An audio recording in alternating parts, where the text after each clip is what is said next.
Hi everybody, happy Thursday morning. It's been interesting week and a half or so here on the farm, and so I missed a couple videos, but that's okay. I'll fill you all in on what's going on. This morning we cleaned our mobile chicken tractors. They're all doing really good. To catch you up on the chicken feed debacle, we have found there is no difference in feeding the Producer's Pride, the Do More, the Purina, the Country Road. But what we did find is that increasing the protein will help. So we went from, your layers are 16% protein. We went to an 18%, and the chickens were like, oh yeah, we'll lay eggs. So anyways, I wanted to show you real quick, and I'm going to insert some pictures of the inside. We have this mess going on in my garden. Last year we had a bit of problem with our water wells. We have two of them. We have one up on that hill right about where that little white thing is right there, and then we have another one. The original well is over here. Last year it was really dry here in western Pennsylvania, and both of our water wells dried up. So we actually had to have the fire department come in.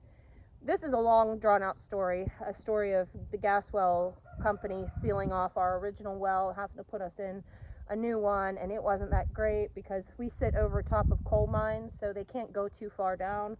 Although that one's like 180 feet down, so it is pretty deep. But they couldn't go any deeper. There's not a lot of water here. They put us in a holding tank.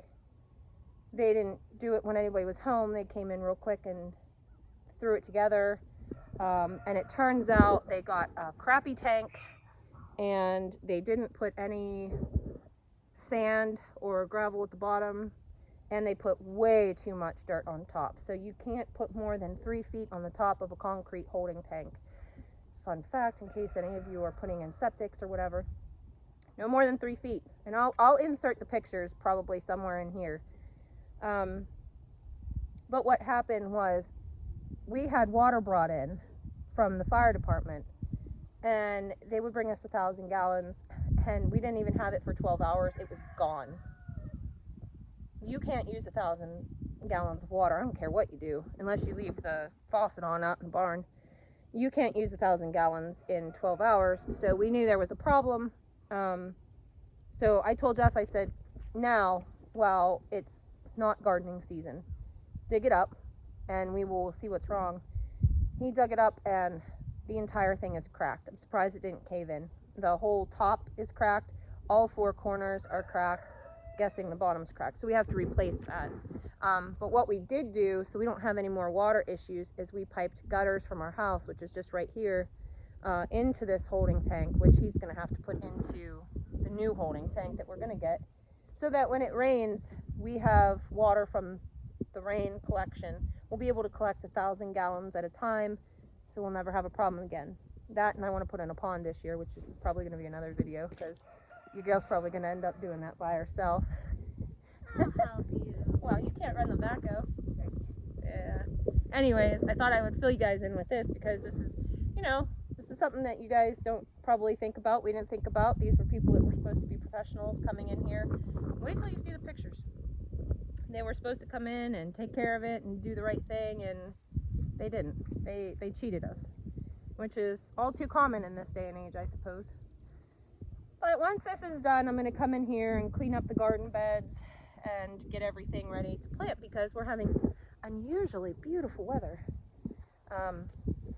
For anybody that might be following that doesn't live local to us, we live in western Pennsylvania, and today is February the 9th, and we're at 60-some degrees. This is very unusual for us. But I wanted to show you over here too. This is our side garden. Right here, I call this our potager bed.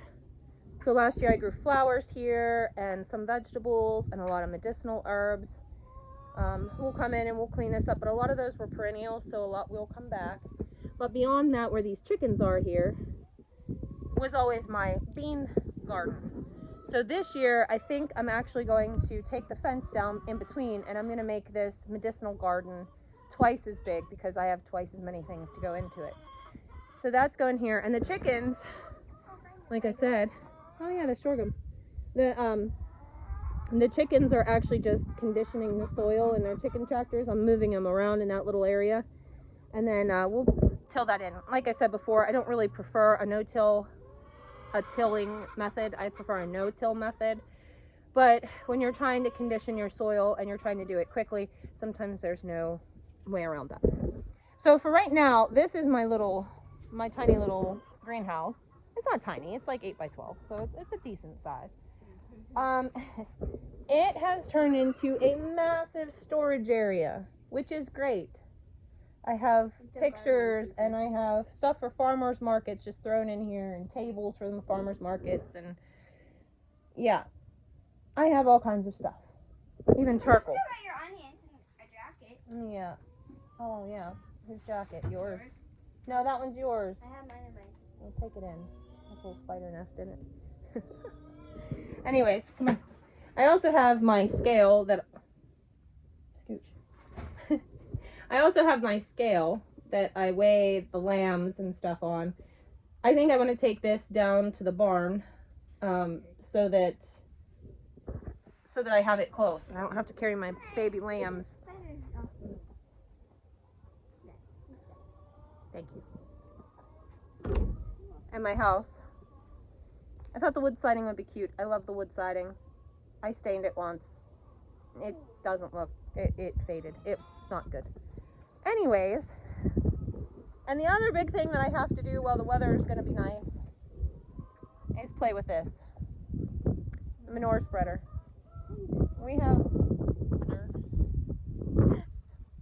We have a good sized pile that needs spread out in the pastures. And if the ground isn't super muddy, or even frozen, a little frozen would be nice, then I can go out and spread it in the pastures, and it adds all that nutrition back in. So that's something else I have to do. The other thing I have to do, my to-do list is huge. Jeff is going to bring in a track loader. We have a skid steer, but with everything being as muddy as it is, he wants to get a track machine to bring in so that he can work on this holding tank situation and also finish this project. So this is going to be my low tunnel greenhouse. I can't remember, is it 40 feet, Harley? I think it's 40 feet long and it's 15 feet wide. And I am gonna do some in-ground gardening. I'm gonna do an in-ground garden bed on this far side over here. And then along here where this bank is, I'm going to put in tables. So I can add a lot of seed starting in there. It will not be heated.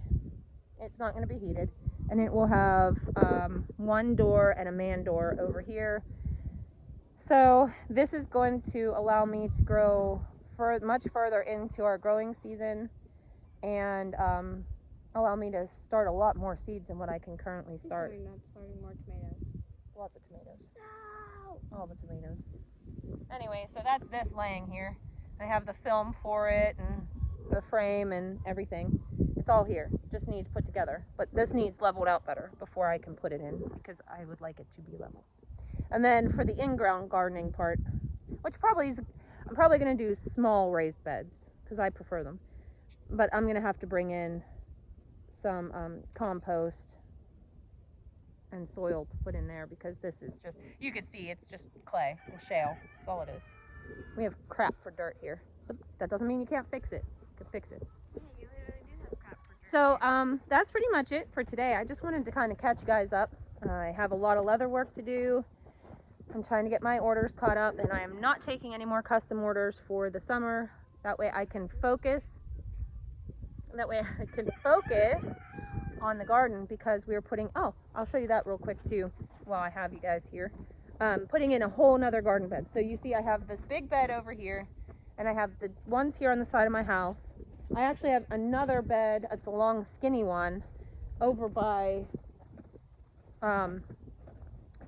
the old pasture where we do rotational grazing at. Harley, grab this can. once in a while you'll find a can laying around. That's because they put the can over the exhaust pipe on the backhoe because it doesn't have a flapper. So once in a while you'll find a can laying around. Anyways, so this area back here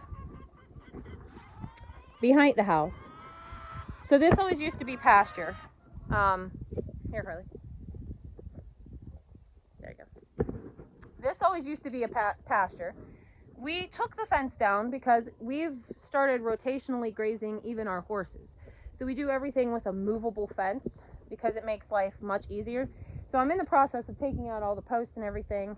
Although I do leave some of the T-posts in because I utilize them with the movable fence.